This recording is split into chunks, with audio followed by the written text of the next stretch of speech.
Bonjour à toutes et à tous les amis, bienvenue sur ce nouveau numéro de la santé au cœur de notre vie. Petit changement de style me concernant, mais aujourd'hui pour commencer cette nouvelle série de vidéos, je vais vous parler d'un produit qui pour certains est et a été une bouée de sauvetage à certains moments donnés et qui pour d'autres n'a fait qu'aggraver les choses, aussi bien moralement que physiquement. Ce produit est utilisé aussi bien pour les crises d'eczéma et dans notre cas du psoriasis. Je parle bien sûr de la cortisone.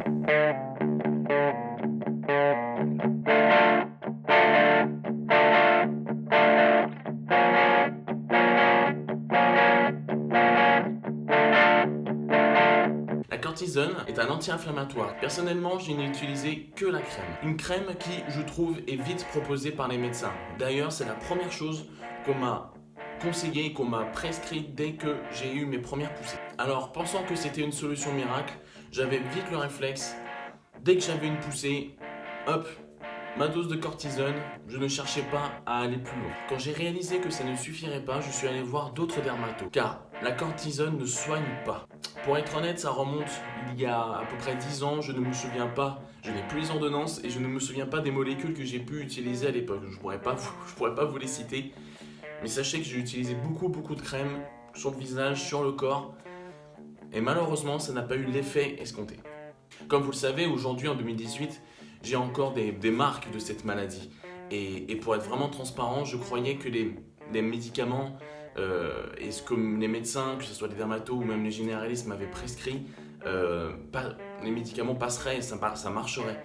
Je n'ai pas fait de recherche personnelle, je ne me suis pas du tout remis en question. J'ai vraiment fait une confiance entre guillemets aveugle. Le fait de ne pas faire de recherche personnelle, je pense que ça a été ça le problème, en tout cas à l'époque. Après avoir compris justement que peut-être que ça venait pas de moi, mais que j'avais quand même une forte responsabilité là-dessus, je fais des parenthèses, mais sachez que c'est vraiment très regroupé. Après un certain ras-le-bol, j'ai quand même décidé de chercher des solutions par moi-même. Bien avant de travailler dans le bio et encore plus quand j'ai commencé à travailler dans les magasins bio.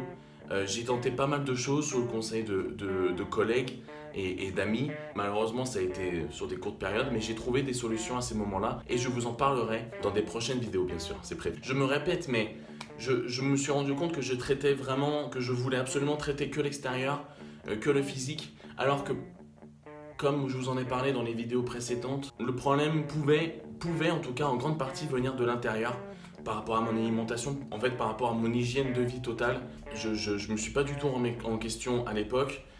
Dès que j'ai commencé à réaliser que ça pouvait venir de là, bien sûr je m'en suis occupé, mais je voulais vraiment, c'est vraiment que moi, mais le ras-le-bol médical était vraiment présent, je voulais plus du tout en entendre parler. J'ai utilisé la cortisone en gros, à peu près, approximativement. J'en ai utilisé 7 ans, avec une pause de 3 ans au milieu où justement j'ai essayé beaucoup de choses.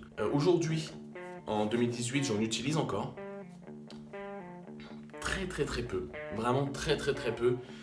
Quand j'en ai vraiment besoin pour des entretiens ou pour ce genre de choses. Mais autrement, toute ma construction médicale personnelle tourne autour de produits naturels. Je vous ai laissé un message sur Facebook pour vous dire que justement, et c'est en rapport avec ça, en rapport justement que je testais des nouvelles choses pour justement toute cette partie-là. Donc je vous ferai une vidéo là-dessus. Il y aura le mois d'avant avec le mois d'aujourd'hui. Je voulais vraiment faire une vidéo sur la cortisone, mais si j'avais fait plus attention à moi à l'époque, si je m'étais un peu plus écouté, et ben peut-être que j'en aurais moins utilisé, j'aurais eu peut-être moins de soucis par rapport à ça, parce que les effets secondaires, il y en a plein. J'en ai été dépendant, je pensais vraiment que c'était une solution, je pensais vraiment que ça réglerait mes problèmes à tout jamais, que je pourrais être et avoir une vie à peu près normale. Cette crème masque, ensevelie, cache les problèmes, mais ne soigne rien. Ne croyez pas que je me plains, ce n'est que mon avis, mais c'est mon premier vrai coup de gueule, et mon premier vrai coup de gueule est sur ce médicament. Je ne fais pas une propagande anti-médecin. Certainement pas. D'un point de vue personnel, je trouve que justement les médecins ont une facilité à prescrire ce médicament sans forcément aller chercher plus loin. Des fois, ça peut être bien plus qu'une crise de psoriasis ou une crise d'eczéma. Mais beaucoup plus de médecins sont basés sur le naturel et font beaucoup plus de recherches, cherchent à comprendre justement la base s'il y a un symptôme, la façon de vivre, et après font des déductions. Le psoriasis doit avoir du temps pour qu'on l'écoute et qu'on le comprenne. Et voilà, c'est la fin de cet épisode de la santé au cœur de notre vie. La semaine prochaine, nous parlerons et nous revenons sur la génétique avec un chapitre que Daniel voulait vraiment aborder qui s'appelle l'épigénétique. Voilà, ça va être aussi un nouveau sujet pour moi, mais c'est très très chouette, c'est très intéressant, donc je vous en parle la semaine prochaine. D'ici là, sentez-vous vivants, à la semaine prochaine.